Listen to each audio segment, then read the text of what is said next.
Hello. Coming on here on this beautiful Thursday afternoon. It's a little wee bit chilly, but it's nice out and I love the sound of the birds chirping. So I'm enjoying a little bit of time outside here. And I wanted to follow up with you. Yesterday, I posted a video about the number one key to effective outreach. And we talked about love. We talked about how it is imperative that we prioritize meeting the needs of the people. Today, I want to talk to you about what I believe is a solid number 2 key in effective outreach. And that is being willing to do things that you wouldn't normally do. Going a little outside of your comfort zone, going against the norm, possibly doing things that may not be highly recommended for the safety and well-being of yourself or others. But what I want you to understand is that when you are dealing with unusually difficult situations, you may have to do something that is unusual.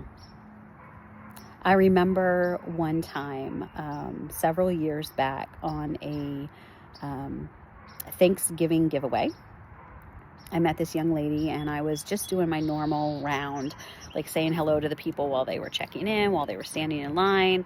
And this young lady was standing by her shopping cart and she was with her mom. She was young. She may have been 19 or 20. And I asked her how she was doing and she immediately bit my head off. And I just kept it moving, no problem, right? Like, it's okay. She wasn't in her right frame of mind, so I just kept it moving. She had some choice words, but it wouldn't be the first time I was cussed out, whether it was doing outreach or not. And so anyway, that was the situation. And I didn't think anything of it because it's not unusual for folks to be stressed out and, not really in a good frame of mind. So then fast forward to a Christmas event that we were doing. And up in front of the center pulls a taxi cab, and out of the cab gets out this young lady. And she's walking a little bit funny. She walks in the door. I greet her. I ask her if she's okay. And she's walking, I'm trying to think of a nice way to say this, but like she's walking weird, okay? And I ask her if she's okay, and she tells me that she just left the hospital because she just gave birth. Same young lady from Thanksgiving. She comes in, I get her comfortable, sit her down, we go shopping for things, whatever she might need for the baby, whatever she might need for herself, give her food, make sure that she's okay. She is an addict. She is also living on the street. And so that day, she apologized to me for her interaction, which I was actually pretty surprised about because I didn't really even know if she would recall it. And I thought that it was very intentional and somewhat impressive that she felt obligated to apologize for her interaction. So anyway, there was that. We connected that day. We had a wonderful conversation. I took care of her like I would have taken care of a family member, right? And as time went on, we became the safe place where she would come when she just couldn't take it anymore, when she was strung out, when she wasn't feeling safe, when she was discouraged, when she was having a bad mental crisis. And we would keep clothes in the closet for her, just her size, so that when she came in, we wouldn't have to go searching or risk that she wouldn't have something. And one day, particularly, I did not know that she was in the building. I was at the building. It was a quiet day. I was working in my office and I had my girls with me.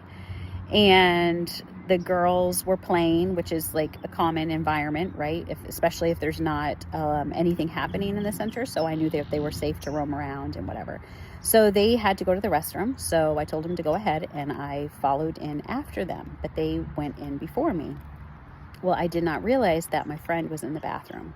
She was in the bathroom and she was not clothed. She was standing in the mirror. Her hair was completely unkempt. She had sores all over her from picking on herself. And she was crying, looking at herself in the mirror, saying how ugly she was. And when I walked in, my girls were standing there watching her look at herself in the mirror. And I heard my oldest say, "Don't say that about yourself. You're beautiful." Now, most people, some people, might say, you allow your children to be exposed to that? Like, that's not a very, you know, ideal situation. It's not ideal, but my girls have been exposed to a lot. Not because of negligent parenting, but because of the nature of the work that I'm doing, because outreach is messy. And outreach is unusually difficult. And because of the nature of that, my girls are exposed to things that are unusually difficult. They are exposed to people who are living on the street, people who have lost their limbs, people who aren't in their right mind.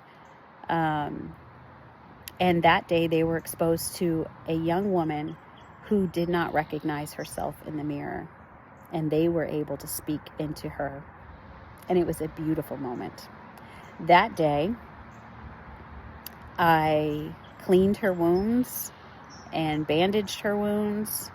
And I remember hearing a comment like, are you sure you're going to do that? Like, make sure you have gloves. And I did have gloves, but what I'm sharing this, the reason that I'm sharing this is because there are things and situations that if you are truly going to be effective in outreach, if you are truly going to be effective in ministering to the least of these, you are going to have to be willing to do things that you wouldn't normally do.